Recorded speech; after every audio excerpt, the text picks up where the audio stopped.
അച്ഛ ഇതുവരെയായിട്ട് ഒരുങ്ങിക്കഴിഞ്ഞില്ലേ? അവരിപ്പോ വരും. എന്റെ പൊന്നച്ചോ, ഒന്ന് വേഗം വരോ? ഒന്ന് നിക്കടർക്കാ, ഗ്ലാമർ ആവട്ടെ. കുറെ പേര് കാണുന്ന പരിപാടികളടാ. എടാ, അവര് തിരിച്ചും മറിച്ചും ചോദിക്കും. എന്തു വെച്ചാലും പാറേപ്പള്ളി പെരുന്നാളിന് പോയി, പാറേപ്പള്ളി പെരുന്നാളിന് പോയി, അങ്ങനെ പറയാവൂ. നിങ്ങളെന്തുട്ടി പറയണേ? ഞാൻ ചുമ്മാ പറഞ്ഞ, എനിക്ക് പഠിപ്പിച്ച സാധനങ്ങൾ ഓർമ്മയിട്ടില്ല. നന്നായിട്ട് എന്നെ പൊക്കി തള്ളി വിട്ടോളണം.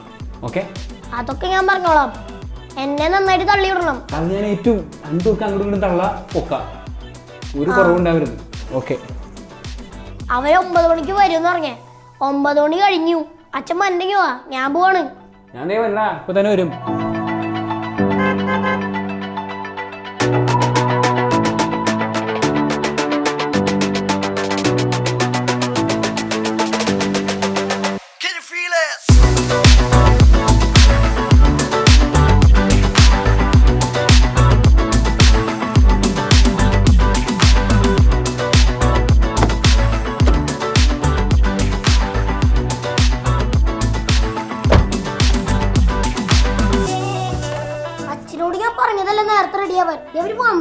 അത് കുഴപ്പമില്ലടാ.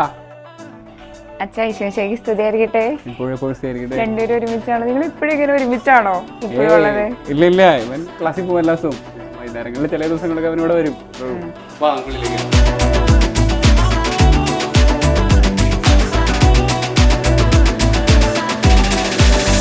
നിങ്ങളെല്ലാവരും കണ്ടതുപോലെ തന്നെ ഇൻസ്റ്റാഗ്രാമിൽ വളരെ ഫേമസ് ആയിട്ടുള്ള കുരുപ്പും കത്തനാരും എന്ന് പറയുന്ന പേജിലെ പ്രിയപ്പെട്ട മാർട്ടിൻ അച്ഛനും അതുപോലെ ജുവലുമാണ് ഇന്ന് ചോസന്റെ എപ്പിസോഡിൽ നമ്മോടൊപ്പം ഉള്ളത്.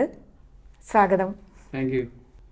അച്ഛൻ എങ്ങനെയാണ് സോഷ്യൽ മീഡിയ പ്ലാറ്റ്ഫോമുകളിൽ ഇത്ര ആക്റ്റീവായിട്ട് വരുന്നത്? എങ്ങനെയാണ് തുടക്കം? ഞാനൊരു 1.5 വർഷമായി ഇവനെ വെച്ചിട്ട് ചെറിയ വീഡിയോസൊക്കെ ചെയ്യാൻ തുടങ്ങിയിട്ട്. അപ്പോൾ ഞാൻ പട്ടം കഴിഞ്ഞിട്ട് 2020 പട്ടം കഴിഞ്ഞിട്ട് ഉടനെ തന്നെ ഈ മീഡിയയുടെ ഇതിനകത്ത് പോസ്റ്റ് ഗ്രാജുവേഷൻ ചെയ്യാൻ പോയി. അത് പഠിച്ച് കഴിഞ്ഞപ്പോഴേക്കും 2.5 വർഷമായി. പിന്നെ ചെറിയ ഷോർട്ട് ഫിലിംസൊക്കെ ആയിട്ട് തുടങ്ങി. അതിനിടയിലാണ് ഇവനെ പരിചയപ്പെട്ടത്. അങ്ങനെ ഇവനായിട്ട് ചെറിയ വീഡിയോസ് എടുക്കാൻ തീരുമാനിച്ചു. അങ്ങനെ ഇടയ്ക്കിടയ്ക്ക് ഓരോ കണ്ടന്റുകൾ ഇറക്കും. അച്ഛനേക്കാളും ഒരു പടി മേലെ സ്റ്റാറായിട്ട് നിൽക്കുന്ന ജുവലാണ്. അപ്പോൾ ജുവലിനെ പരിചയപ്പെടാനാണ് എല്ലാവരും ഇങ്ങനെ വളരെ ആവേശത്തിലിരിക്കുക. ജുവലിനെ തന്നെ ഒന്ന് പരിചയപ്പെടുത്തിക്കോ. എൻ്റെ പേര് ജുവൽ. ഞാൻ 5ാം ക്ലാസ്സിൽ പഠിക്കുന്നത്. ഞങ്ങളുടെ പള്ളിയിലെ കപ്പ്യാരി ഒരു ദിവസം എന്നെ ഒരു സ്ഥലത്തേക്ക് വിളിച്ചു. അപ്പോൾ അവിടെ ചെന്ന് നോക്കിയപ്പോൾ മാർട്ടിനച്ഛൻ ഒരു ഷോർട്ട് ഫിലിം ഷൂട്ട് ചെയ്യായിരുന്നു. അപ്പം എന്നെ അതിനകത്ത് ചേർത്തു. അത് കഴിഞ്ഞിട്ട് എന്നെ കൊണ്ട് ഞങ്ങൾ രണ്ടുപേരും ചെറിയ ചെറിയ വീഡിയോ ഒക്കെ ചെയ്യാൻ തുടങ്ങി. വീട്ടിൽ ആരൊക്കെ ഉണ്ട് ജുവലിൻ്റെ? അപ്പൻ, അമ്മ, ഞാൻ, 2 അനിയന്മാര്. എങ്ങനെയുണ്ട് വീഡിയോസിൽ അച്ഛൻ്റെ കൂടെ?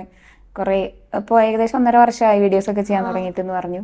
അപ്പോൾ എങ്ങനെയുണ്ട് അച്ഛൻ്റെ കൂടെയുള്ള ഒരു കമ്പനിയും പിന്നെ അതുപോലെ വീഡിയോസ് ചെയ്യുന്നതും? എങ്ങനെയുണ്ട് പ്രതികരണം? ആളുകളുടെ ഭാഗത്തു നിന്ന് എങ്ങനെയാണ് പ്രതികരണം? ആളുകൾ നല്ലതാണെന്നൊക്കെ പറയാറുണ്ട്. ചിലവര് ചീത്തതാന്നും പറയും. അപ്പം അങ്ങനെ അതിനെ എങ്ങനെ ജുവൽ എങ്ങനെ കാണും? അവരോട് ഞാൻ നിങ്ങളെന്താന്ന് വെച്ചാൽ പറയും, ഞാനൊന്നും പറയലാന്ന് പറയും, ഞാൻ വെറുതെ പോകും. മാർട്ടിനച്ഛനിലേക്ക് തിരിച്ചു വരാം. അപ്പം ഇന്നത്തെ കാലഘട്ടത്തിൽ ഏറ്റവും ശക്തമായിട്ടുള്ളൊരു സുവിശേഷ പ്രഘോഷണ മാർഗ്ഗമാണ് അച്ഛൻ സ്വീകരിച്ചിരിക്കുന്നത് സോഷ്യൽ മീഡിയ പ്ലാറ്റ്ഫോമുകൾ. കാരണം ഏറ്റവും കൂടുതൽ ആളുകൾ കാണുന്നതും കേൾക്കുന്നതും സോഷ്യൽ മീഡിയ വഴിയാണ്. അപ്പോൾ സുവിശേഷ പ്രഘോഷണത്തിനുള്ളൊരു ഉപാധിയായിട്ട് അല്ലെങ്കിൽ ആളുകളിലേക്ക് എന്താ പറയുക, നല്ല മെസ്സേജ് എത്തിക്കുന്നതിന് വേണ്ടിയിട്ട് അച്ഛൻ എങ്ങനെയാണ് ഈ പ്ലാറ്റ്ഫോമുകളെ ഇത്ര ഭംഗിയായിട്ട് ഉപയോഗിക്കാം എന്നുള്ളൊരു ചിന്തയിലേക്ക് എത്തിച്ചേർന്നത് എങ്ങനെയാണ്? ഈ കാലഘട്ടത്തിൽ സോഷ്യൽ മീഡിയ എല്ലാവരുടെയും എല്ലാവരും ഇൻഫ്ലുവൻസ് ചെയ്യുന്ന ഒരു സാധനമാണ്. ഈ സോഷ്യൽ മീഡിയയിൽ എല്ലാവരും ഭയങ്കര സജീവമാണ്. അപ്പോൾ അതുകൊണ്ട് തന്നെ ഏറ്റവും കൂടുതൽ ആൾക്കാരിലേക്ക് നമ്മൾ എത്തണമെങ്കിൽ ഇത് തന്നെ ഉപയോഗിക്കണം. ഇപ്പോൾ സുവിശേഷവൽക്കരണത്തിന് അല്ലെങ്കിൽ ക്രിസ്തുവിനെ പ്രഘോഷിക്കാൻ സോഷ്യൽ മീഡിയ ഉപയോഗിച്ചില്ലെങ്കിൽ അതൊരു തെറ്റാന്ന് തന്നെ നമ്മുടെ സഭ ഇപ്പോൾ പറയുന്നുണ്ട്. അപ്പോൾ അതിലൂടെ നമുക്ക് എന്തുമാത്രം ജനങ്ങളിലേക്ക് എത്താൻ പറ്റും, അതനുസരിച്ചുള്ള കോണ്ടന്റുകളൊക്കെ ഇറക്കി ജനങ്ങളിലേക്ക് എത്താൻ ചെറിയ ചെറിയ മെസ്സേജുകൾ കൊടുക്കുക. ഞങ്ങളിപ്പോൾ ചെയ്യുന്ന വീഡിയോസൊക്കെ ആണെങ്കിലും എല്ലാത്തിലും എല്ലാത്തിലും തന്നെ മെസ്സേജ് ഉള്ളതാണ്. പിന്നെ ചെറിയ ചെറിയ വീഡിയോസ് ചെറിയൊരു ഫൺ രീതിയിൽ ചെയ്യാറുണ്ട്. കിട്ടുന്ന കോണ്ടന്റ് അനുസരിച്ച് ഞങ്ങൾ ഇടും. ചിലപ്പോൾ ഒരു മാസത്തിലൊരു 3-4 വീഡിയോ ഒക്കെയാണ് ചെയ്യാൻ പറ്റുള്ളൂ. എല്ലാ വീഡിയോസും തന്നെ ഒരു തരത്തിൽ അല്ലെങ്കിൽ മറ്റൊരു തരത്തിൽ ഈശോ പഠിപ്പിച്ച കാര്യങ്ങൾ തന്നെയാണ് നമ്മൾ പറയാൻ ശ്രമിച്ചേക്കുന്നത്. ബൈബിൾ അതേപോലെ നമ്മൾ വചനം അതേപോലെ അങ്ങോട്ട് വായിച്ചു കൊടുത്തു കഴിയുമ്പോൾ പരമാവധി പേരോ ശ്രദ്ധിക്കില്ല. പക്ഷെ അത് വേറൊരു രീതിയിൽ നമ്മളത് ജനങ്ങളിലേക്ക് എത്തിക്കാൻ നോക്കുന്നു. അത് ചിലപ്പോൾ തമാശ രൂപത്തിലായിരിക്കാം, കുറച്ച് സീരിയസ് രൂപത്തിലായിരിക്കാം. എന്തൊക്കെയായാലും ഞങ്ങൾ വിശ്വസിക്കുന്നത് ഈശോ ഞങ്ങളെ പഠിപ്പിച്ച സാധനങ്ങളാണ് ഞങ്ങൾ രണ്ടുപേരും വീഡിയോസിലൂടെ കൊടുക്കുന്നത്. ഈശോ എല്ലാവരെയും പഠിപ്പിച്ച് ബൈബിൾ മൊത്തം കർത്താവ് എന്താണ് പറഞ്ഞിരിക്കുന്നത് ആ സാധനങ്ങളാണ് ഞങ്ങൾ കൊടുക്കാൻ ആഗ്രഹിച്ചിട്ടുള്ളത്. അതാണ് കൊടുത്തുകൊണ്ടിരിക്കുന്നതെന്നാണ് വിശ്വസിക്കുന്നത്. ഇൻസ്റ്റാഗ്രാമിൽ ഇപ്പോൾ അച്ഛൻ്റെ പേജിൽ നോക്കിയാൽ കാണാം മിക്ക വീഡിയോസും അത്യാവശ്യം നല്ല രീതിക്ക് വൈറലായിട്ടുണ്ട്. എങ്ങനെയാണ് ഈ കണ്ടന്റുകളൊക്കെ ഒപ്പിക്കുന്നത്? ഇൻസ്റ്റാഗ്രാമിൽ ചില വീഡിയോസൊക്കെ, എല്ലാ വീഡിയോസൊന്നും ഇല്ല, എന്നാലും ചില വീഡിയോസൊക്കെ അത്യാവശ്യം റീച്ച് കിട്ടുന്നുണ്ട്, ആൾക്കാർക്ക് ഇഷ്ടപ്പെടുന്നുണ്ട് എന്ന് പറയുന്നതിൽ സന്തോഷം. പിന്നെ എല്ലാ കണ്ടന്റും അങ്ങനെ ഞാൻ ഉണ്ടാക്കണമെന്നല്ല. ഇവൻ തന്നെ എനിക്ക് കണ്ടന്റുകളൊക്കെ പറഞ്ഞു തരാറുണ്ട്. ഇവൻ തന്നെ കുറേ സജഷൻസ് ഒക്കെ തരാറുണ്ട്. ഇപ്പോൾ എന്തെങ്കിലും ഡയലോഗുകളൊക്കെ ആണെങ്കിലും ഞാൻ ഇവൻ്റെ ഫ്രീഡത്തിന് വിട്ടു കൊടുക്കുള്ളൂ. അപ്പോൾ ഇവനത് നന്നായിട്ട് ചെയ്യും. അപ്പോൾ ചിലപ്പോൾ അങ്ങനെയായിരിക്കും ഒരു കോണ്ടൻ്റൊക്കെ വരുന്നത്. പിന്നെ ഈ പറഞ്ഞ ഇവിടെയുള്ള അച്ഛന്മാർ, ഞാനിപ്പോൾ താമസിക്കുന്ന സ്ഥലത്ത് 8-9 അച്ഛന്മാരുണ്ട്. അപ്പോൾ ചിലപ്പോൾ അവരൊക്കെ ഇരുന്ന് സംസാരിക്കുമ്പോൾ എന്തെങ്കിലുമൊക്കെ പറഞ്ഞു തരികയാണ്, ഇങ്ങനെ ഇതിനെപ്പറ്റി ഒരു വീഡിയോ ചെയ്യും, അങ്ങനെയൊക്കെ പലരും പറഞ്ഞു തരും. പിന്നെ പുറത്ത് ചിലപ്പോൾ നമ്മുടെ കൂട്ടുകാർ, ഇവിടെ യൂത്ത് പിള്ളേർ, അങ്ങനെയൊക്കെയാണ് ഓരോന്ന് കിട്ടുന്നത്. ഇതിനകത്ത് ഞാൻ ചെയ്തേക്കണ വീഡിയോയിൽ വളരെ ചുരുക്കമാണ് എൻ്റെ സ്വന്തം ക്രിയേറ്റിവിറ്റിയും കോണ്ടൻ്റൊക്കെ ഉള്ളത്. ബാക്കിയെല്ലാം എനിക്ക് പുറത്തുനിന്ന് പറഞ്ഞു തന്നവരാണ്, പല സാഹചര്യങ്ങളിൽ നിന്ന് കിട്ടുന്നതാണ്. പക്ഷെ അത് വിചാരിച്ച് പുറത്തുനിന്ന് വന്നവർ ഞാൻ ചെയ്ത വീഡിയോസിൽ അറിയാലോ, ചിലതൊക്കെ അത്ര നല്ല വീഡിയോസ് ആയിരിക്കില്ല, ചിലതൊക്കെ മോശം വീഡിയോസ് ഉണ്ട്. അപ്പോൾ നല്ലത് മാത്രം ഞാൻ ചെയ്തു എന്നല്ല, ചിലപ്പോൾ മോശം കണ്ടന്റ് ചിലപ്പോൾ എൻ്റെ തന്നെയായിരിക്കും. ബാക്കി എല്ലാവരും പറഞ്ഞു തന്നിട്ടുള്ളതൊക്കെ നല്ലതാണ്. അങ്ങനെയാണ് കിട്ടിയിട്ടുള്ളത്. ഏകദേശം സ്ക്രിപ്റ്റൊക്കെ റെഡിയാക്കാനും പ്രിപ്പയർ ചെയ്യാനൊക്കെ എന്തോരം സമയം എടുക്കും? നിങ്ങൾ രണ്ടുപേരും ഒരുമിച്ചിരുന്നാണോ സ്ക്രിപ്റ്റ് റെഡിയാക്കുന്നത്? എങ്ങനെയാണ് അങ്ങനെ നിങ്ങൾ തമ്മിലുള്ള കോർഡിനേഷൻ എങ്ങനെയാണ് ഒരു വീഡിയോ ഇറക്കുന്നതിന് മുമ്പ്? ഞാനത് ഇവൻ്റെ വീട് ഇവിടെ തൊട്ടടുത്താണ്. അപ്പോൾ ഞാൻ ഇവിടുന്ന് വണ്ടി കൊണ്ട് പോകും. വണ്ടി കൊണ്ട് പോയിട്ട് പോകുന്ന വഴി കൂടെ ഇവരോട് കാര്യം പറയും, എടാ ഇതാണ് സാധനം, നീ ഇത്രയും ചെയ്താൽ മതി. അപ്പോൾ ഇവൻ്റേതായ ഒരു സജഷൻസും ഇവൻ്റേതായ ഒരു വ്യൂ പോയിന്റിൽ നമ്മളതിനെ കാണാൻ നോക്കും. അപ്പോൾ ഇവൻ പറയും, അച്ഛാ ഈ ഒരു സാധനം ഞാൻ ഇങ്ങനെ പറയാം, അല്ലെങ്കിൽ അതിങ്ങനെ മാറ്റ്, അല്ലെങ്കിൽ ഇങ്ങനെ കണ്ടു കഴിഞ്ഞാൽ ആൾക്കാർ അതെന്തെങ്കിലും പറയും. ഇവൻ നമ്മൾ കാണുന്ന പോലെയല്ല, ഇവൻ അത്യാവശ്യം ചിന്തിച്ച് ആ രീതിയിൽ പറയണങ്ങളാണ്. അപ്പോൾ ഇവൻ സ്വയം കൈ നിടുന്ന സാധനങ്ങളാണെങ്കിലും നല്ല രസമുള്ള സാധനങ്ങളാണ്. അപ്പോൾ ഞാൻ ആദ്യം ഇവന് പറഞ്ഞു കൊടുത്തേക്കണേക്കാളും ഭംഗിയായിട്ട് അവൻ്റെ ക്രിയേറ്റിവിറ്റി നല്ല രീതിയിൽ അവൻ ചെയ്യും. അപ്പോൾ അങ്ങനെ ഡിസ്കസ് ചെയ്ത് കഴിയുമ്പോൾ ഇവന് തോന്നണ പോലെ ഇവൻ പറയും. പിന്നെ അത് ഓക്കെ ആണെന്ന് തോന്നിക്കഴിഞ്ഞാൽ ഞങ്ങൾ അങ്ങോട്ട് പോകും. ഒരു പെട്ടെന്ന് തന്നെ ഞങ്ങൾ ഫോണിൽ തന്നെയാണ് വീഡിയോ ഒക്കെ ഷൂട്ട് ചെയ്യണേ. ഫോണിൽ തന്നെ ഷൂട്ട് ചെയ്യും. പിന്നെ വൈകുന്നേരം രാത്രിയൊക്കെ ഇരുന്ന് ഞാനിതിൽ മീഡിയ പഠിച്ച സമയത്ത് എഡിറ്റിങ്ങും സാധനങ്ങളൊക്കെ പഠിച്ചായിരുന്നു. അപ്പോൾ രാത്രി ഇരുന്ന് എഡിറ്റ് ചെയ്യും. അങ്ങനെ മാസത്തിൽ ഒരു 3-4 ഇടാറുള്ളൂ. അപ്പോൾ അതനുസരിച്ച് ഓരോന്ന് ഇറക്കും. അച്ഛനിപ്പോൾ നേരത്തെ പറഞ്ഞായിരുന്നല്ലോ, ഒരുമിച്ച് അച്ഛന്മാരൊക്കെ ആയിട്ടിരുന്ന് സംസാരിക്കുമ്പോഴാണ് പല കണ്ടന്റുകളും കിട്ടാറുള്ളതെന്ന്. അച്ഛനിപ്പോൾ OFM കൺവെൻച്വൽ സഭാംഗമാണ്. അപ്പോൾ എങ്ങനെയാണ് ഇവിടെ നിന്നുള്ള അച്ഛൻ്റെ സഹവൈദികരും പ്രൊവിൻഷ്യൽ അച്ഛനും ഒക്കെ ആയിട്ട് അവരുടെ ഭാഗത്ത് നിന്ന് എങ്ങനെയാണ് അച്ഛന് സപ്പോർട്ട് കിട്ടുന്നത്? ഇവിടെ ഞാൻ നിൽക്കുന്ന പ്രൊവിൻഷ്യൽ ഹൗസിലാണ്, കറൂറ്റിലാണ് ആശ്രമം. അപ്പോൾ ഇവിടെ നമുക്ക് പ്രൊവിൻഷ്യൽ അച്ഛൻ്റെ ഡെഫിനിറ്റേഴ്സ്, കൗൺസിലേഴ്സ്, അങ്ങനെയുള്ള അച്ഛന്മാരാണ് ഇവിടെ ഉള്ളത്. അവരൊക്കെ ഭയങ്കര സപ്പോർട്ടാണ്. അല്ലെങ്കിൽ ഉറപ്പായിട്ട് നിങ്ങൾക്ക് അറിയാമല്ലോ, എനിക്കിങ്ങനെയൊന്നും വീഡിയോസ് ചെയ്യാൻ പറ്റില്ല. കാരണം ഞാൻ ഇറക്കണ ചില കോണ്ടൻ്റൊക്കെ ഈ പറഞ്ഞ പോലെ അച്ഛന്മാർക്ക് ചെയ്യാൻ പറ്റണതാണോ എന്ന് ചോദിച്ചാൽ പോലും ചിലപ്പോൾ അതിനകത്ത് എനിക്ക് ഉത്തരവില്ല. ചെയ്യണതിന് കുഴപ്പമൊന്നുമില്ല. പക്ഷേ എനിക്ക് അതേപോലെ നല്ലൊരു സപ്പോർട്ട് ഞങ്ങളുടെ പ്രൊവിൻഷ്യൽ അച്ഛൻ്റെ ഭാഗത്തുനിന്നും അതുപോലെ മറ്റ് കൗൺസിലേഴ്സും ഡെഫിനിറ്റേഴ്സും അവരെല്ലാവരും ഒരുപാട് ഹെൽപ്പ് ചെയ്യുന്നുണ്ട്. അവർ മാത്രമല്ല, ഞങ്ങളുടെ സഭയിലുള്ള എല്ലാവരും ഈ പറഞ്ഞ ഓരോ ആശയങ്ങൾ തന്നെ തരുന്നത് അത് പല അച്ഛന്മാരും അതുപോലെ ഞങ്ങളുടെ ഡെഫിനിറ്ററിയിലൊക്കെ ഈ സഭ എന്നെ ഭയങ്കരമായിട്ട് സപ്പോർട്ട് ചെയ്യണ മീഡിയ ഇൻചാർജുള്ള അച്ഛന്മാരുണ്ട്. സിൻഡോ എന്നാണ് അച്ഛൻ്റെ പേര്. അച്ഛനൊക്കെ പുള്ളിയൊക്കെ ഒരുപാട് ആശയങ്ങൾ എനിക്ക് പറഞ്ഞു തരാറുണ്ട്. മൈക്കിൾ അച്ഛനാണ് ഞങ്ങളുടെ പ്രൊവിൻഷ്യൽ അച്ഛനാണ് ഇതൊക്കെ കണ്ട് ഓരോ ആശയങ്ങളും കാര്യങ്ങളൊക്കെ പറഞ്ഞപ്പോൾ ഓരോ വീഡിയോ ഒക്കെ ചെയ്ത് കഴിയുമ്പോൾ ഇത് ഇങ്ങനെ ചെയ്താൽ കുറച്ചുകൂടി നല്ലതാണ്, അല്ലെങ്കിൽ അങ്ങനെയാണെങ്കിൽ ഇങ്ങനെ നല്ലതാണെന്നൊക്കെ പറഞ്ഞ് സജഷൻസൊക്കെ തരും. പിന്നെ ഇവനായാലും ഇവിടെയൊക്കെ വരുമ്പോൾ ഇവനെയൊക്കെ എല്ലാവർക്കും അറിയാം.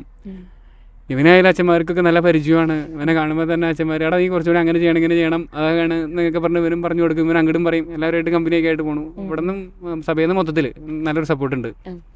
പിന്നെ ഇപ്പോൾ ഏറ്റവും ലേറ്റസ്റ്റ് ആയിട്ട് അച്ഛൻ ചെയ്ത വീഡിയോ ഏതാണെന്ന് ഞാൻ പറയുന്നില്ല. അത് പോസിറ്റീവായിട്ട് എടുക്കുന്നവരുണ്ട്, അതിൽ കൂടുതൽ ആളുകൾ അത് നെഗറ്റീവായിട്ട് എടുത്തിട്ടുമുണ്ട്. അപ്പോൾ നമ്മളിപ്പോൾ എന്ത് കാര്യം ചെയ്താൽ തന്നെയും അതിന് പോസിറ്റീവായിട്ടുള്ള സമീപനമുള്ളവരുണ്ട്, നെഗറ്റീവായിട്ട് അതിനെ സമീപിക്കുന്നവരുണ്ട്. അപ്പോൾ എങ്ങനെയാണ് അത്തരത്തിലുള്ള സാഹചര്യങ്ങളെയൊക്കെ അച്ഛൻ കാണുന്നത്? ഞാൻ ചെയ്യുന്ന വീഡിയോസിൽ നമുക്ക് എല്ലാം പോസിറ്റീവ് കമൻസ് ആയിരിക്കില്ല, കുറേ നെഗറ്റീവും ഉണ്ടാവും, രണ്ടും ഉണ്ടാവും. അപ്പോൾ നെഗറ്റീവ് കമൻറ്റ്സ് വരുമ്പോൾ നമുക്ക് ഒന്നും പറയാനില്ല, അത് ജനങ്ങളുടെ അഭിപ്രായ സ്വാതന്ത്ര്യമാണ്. അവർ പറയട്ടെ, അവരുടെ ഉള്ളിലുള്ള എല്ലാ മനുഷ്യരും വ്യത്യസ്തരല്ലേ. അപ്പോൾ ചില സമയത്ത് ഞാൻ ചെയ്യുന്ന ഒരു വീഡിയോൻ്റെ കൃത്യം മെസ്സേജ് അവർക്ക് ചിലപ്പോൾ മനസ്സിലാവാത്തതുകൊണ്ടായിരിക്കാം, അതല്ലെങ്കിൽ ഞാൻ ചിലപ്പോൾ അവതരിപ്പിച്ച രീതിയിൽ തെറ്റുണ്ടാവാം. കുറച്ച് പേർക്ക് മനസ്സിലാവുന്നുണ്ട്, ഭൂരിഭാഗം പേർക്ക് മനസ്സിലാവുന്നുണ്ട്.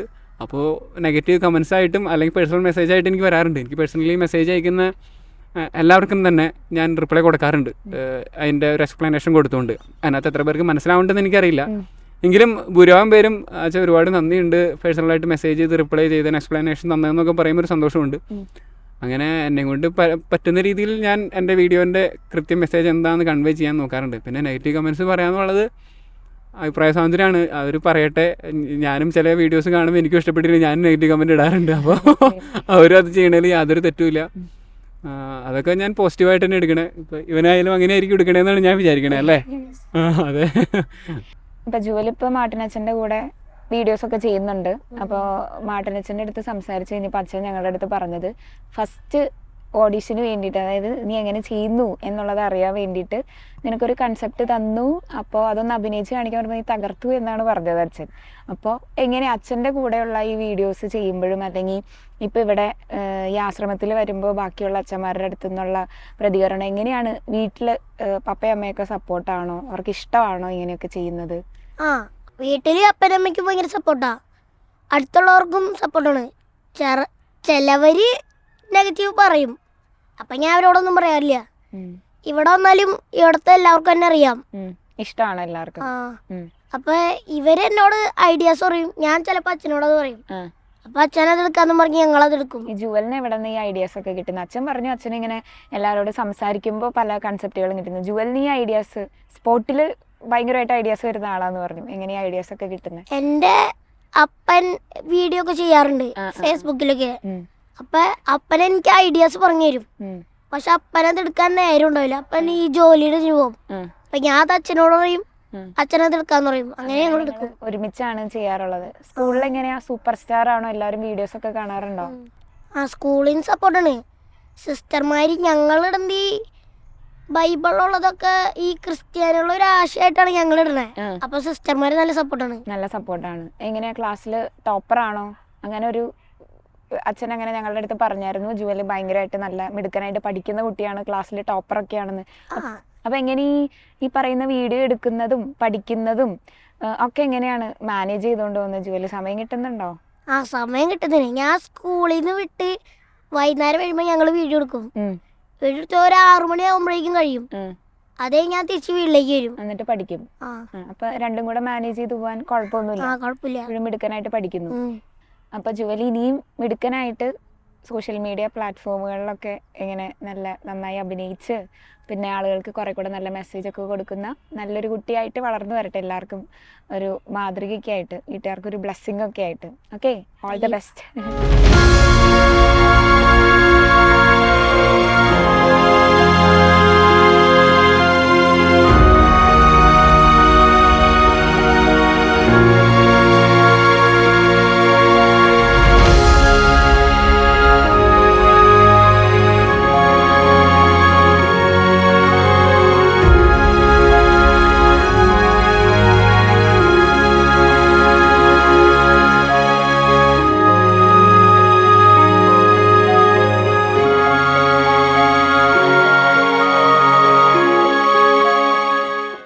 നമുക്ക് അച്ഛൻ്റെ ചെറുപ്പകാലം എങ്ങനെയായിരുന്നു, എങ്ങനെയാണ് ദൈവവിളിയിലേക്ക് വന്നത്, അങ്ങനത്തെ കാര്യങ്ങളെക്കുറിച്ചൊക്കെ ഒന്ന് സംസാരിക്കാം. അച്ഛൻ്റെ നാട് എവിടെയാണ്?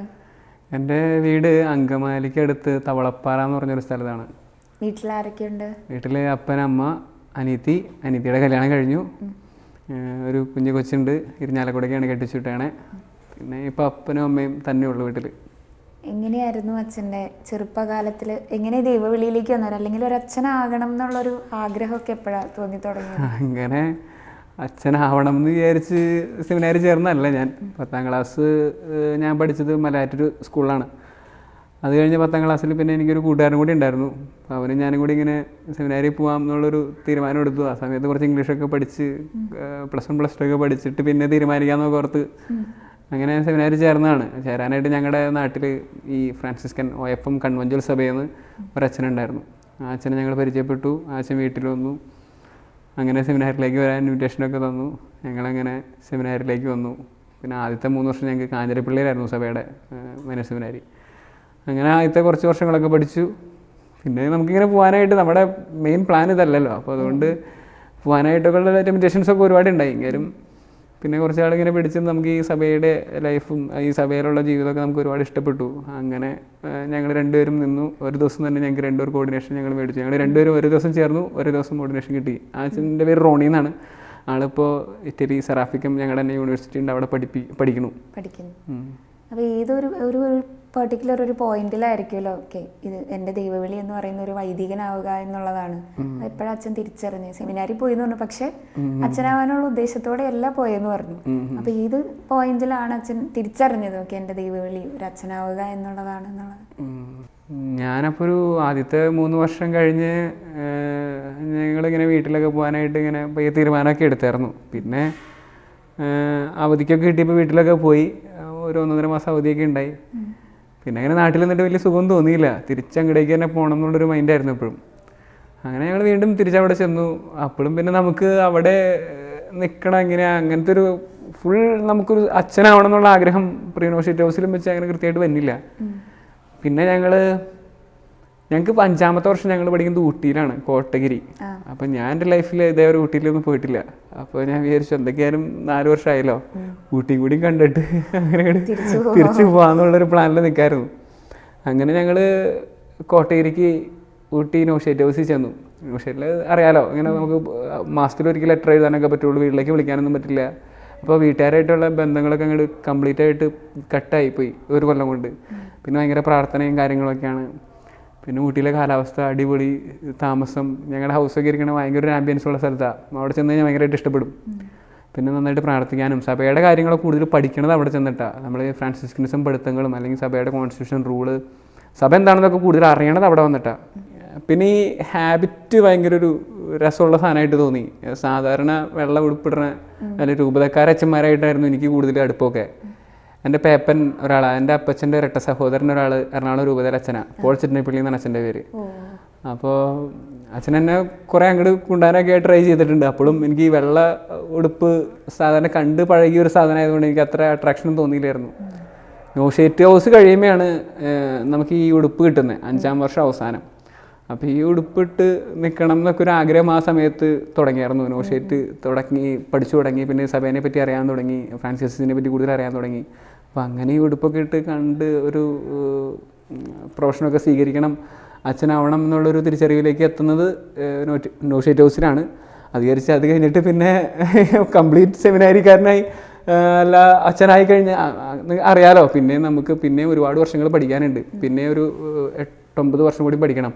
അപ്പോൾ അതിനിടയിലും നമുക്ക് പലപ്പോഴും ഇങ്ങനെ ലീവ് ചെയ്യാന്നുള്ള ചിന്തകളൊക്കെ വന്നിട്ടുണ്ട്, ഇല്ലയെന്നല്ല. എങ്കിലും ഒരച്ഛനാവണമെന്ന് ഏറ്റവും കൂടുതൽ ആഗ്രഹം തോന്നിയ സമയം നോഷേറ്റ് ഹൗസിലാണ്. ഈ അച്ഛനാവാനുള്ള ആഗ്രഹം തോന്നി, അതിനുശേഷം അത് വീട്ടിൽ അറിയിച്ചപ്പോൾ വീട്ടുകാരുടെ പ്രതികരണം എങ്ങനെയായിരുന്നു?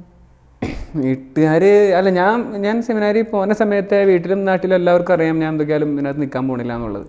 പിന്നെ വീട്ടിൽ ഞാൻ പറഞ്ഞില്ല, ഞാൻ ഒറ്റ മോനാ, പിന്നെ അനീത്തിയാണുള്ളത്. അപ്പോൾ നമ്മുടെ ഈ എന്താ പറയുക, ഈ തലമുറ നിൽക്കും അങ്ങനെയൊക്കെ പറഞ്ഞൊരു സംഭവം ഉണ്ടല്ലോ, അതൊക്കെ പറഞ്ഞ് കുറേ പേര് വരും. പിന്നെ എല്ലാവരും ചോദിക്കും നീ എന്തിനാ പോണത്, ഈ അപ്പനമ്മേനെ നോക്കാൻ വേറെ ആരുണ്ട്?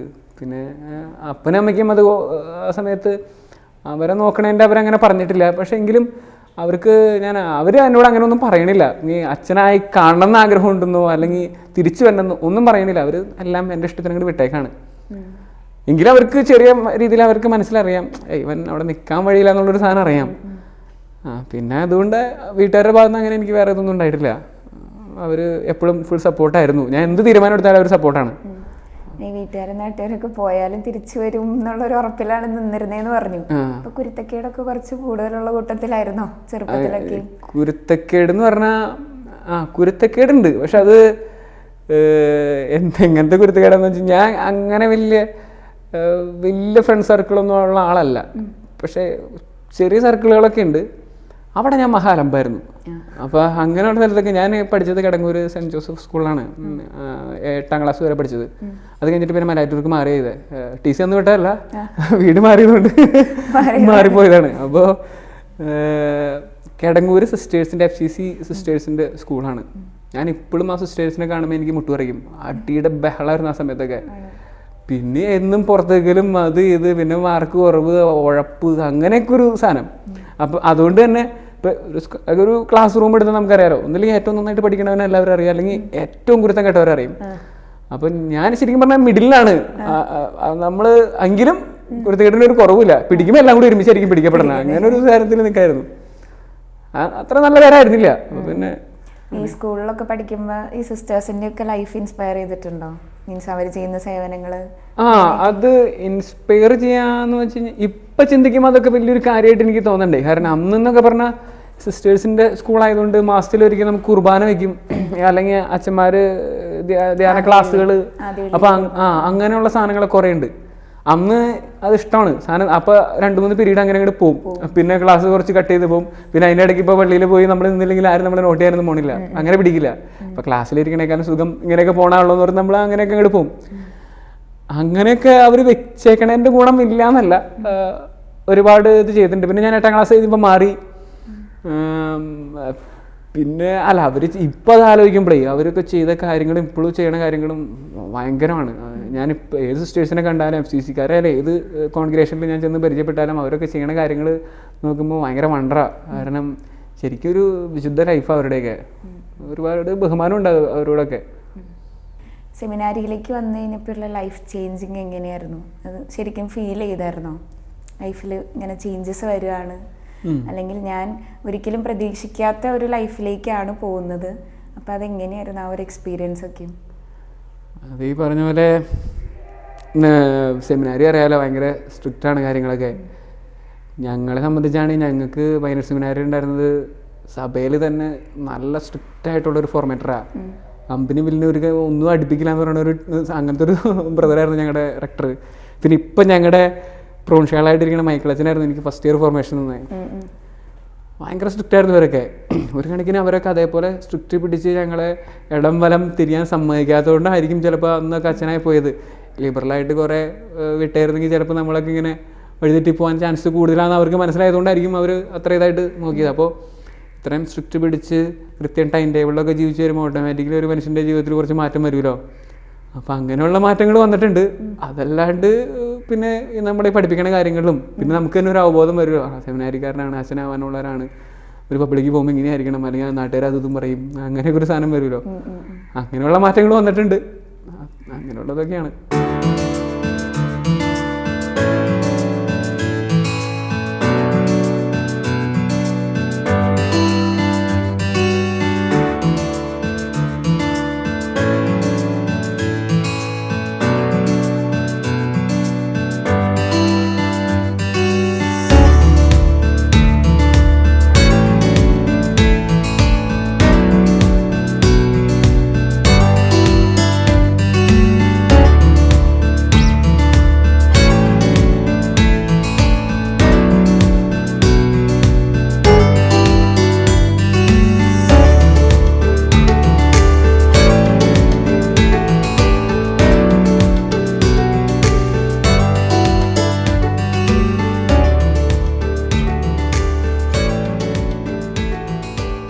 അപ്പോൾ ഫോർമേഷനൊക്കെ കഴിഞ്ഞ് ശരിക്കും അച്ഛനായി.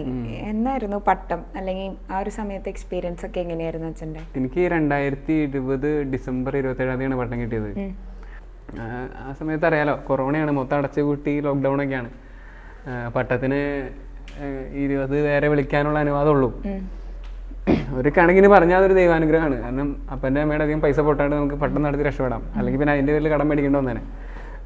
പിന്നെ ശരിക്കും പറഞ്ഞാൽ അപ്പനെ ഈ പട്ടം ഭയങ്കരമായിട്ട് ആഘോഷിക്കണം എന്നൊരു ആഗ്രഹം ഉണ്ടായി. അതുകൊണ്ട് ഞങ്ങൾ അപ്പനെ കൂടി പറ്റുന്ന രീതിയിൽ തന്നെ പുള്ളി അത് ഗംഭീരമായിട്ട് നടത്തി.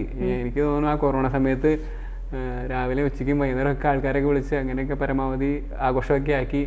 പിന്നെ ഞാൻ പുത്തൻ കുർബാന ചെല്ലണ സമയത്ത് ശരിക്കും പള്ളിയിൽ 10-40 പേരുള്ളൂ, വേറെ ഒരു മനുഷ്യരില്ല. കാരണം ആരെയും വിളിക്കാൻ പറ്റില്ലായിരുന്നു. പള്ളിയിലൊക്കെ ആൾ കൂടുന്നൊക്കെ പ്രശ്നമായിരുന്നില്ല. അപ്പോൾ അതിൻ്റെ പേരിൽ അങ്ങനെയായിരുന്നു പട്ടമൊക്കെ ഇങ്ങനെ വളരെ ചിലവ് കുറച്ച് ആ സമയത്ത് കൊറോണ ടൈമിൽ തീർന്നു. അപ്പോൾ ഇപ്പോൾ അച്ഛനായിട്ട് ഡിസംബർ 27 വരുമ്പോൾ 5 വർഷമായി. 5 വർഷമായി.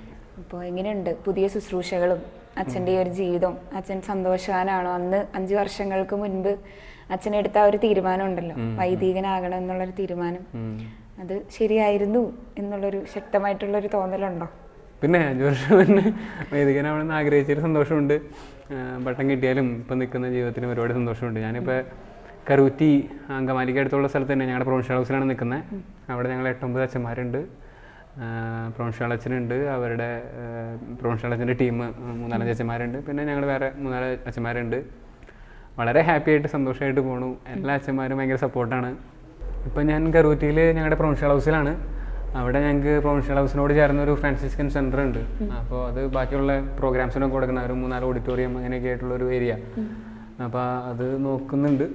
പിന്നെ അറിയാലോ, അത് തന്നെ സഭ ഏൽപ്പിച്ചാണ് ഉത്തരവാദിത്തമാണ്. പിന്നെ എല്ലാ ദിവസവും കുർബാന, പിന്നെ ചെറിയ ചെറിയ ധ്യാനങ്ങൾ, ക്ലാസ്സുകൾ. ഞങ്ങൾക്ക് പിന്നെ സഭയ്ക്കൊരു മീഡിയ ആൻഡ് കമ്മ്യൂണിക്കേഷൻ ഒരു ഗ്രൂപ്പ് ഉണ്ട്. അപ്പോൾ അതിനകത്ത് വർക്ക് ചെയ്യുന്നുണ്ട്. ചെറിയ വീഡിയോസൊക്കെ ഇറക്കും. പിന്നെ അതല്ലാണ്ട് ഇങ്ങനെ എന്തെങ്കിലും കാര്യങ്ങളൊക്കെ ഷൂട്ട് ചെയ്യാനും അങ്ങനെയൊക്കെ ആയിട്ട് പോകും.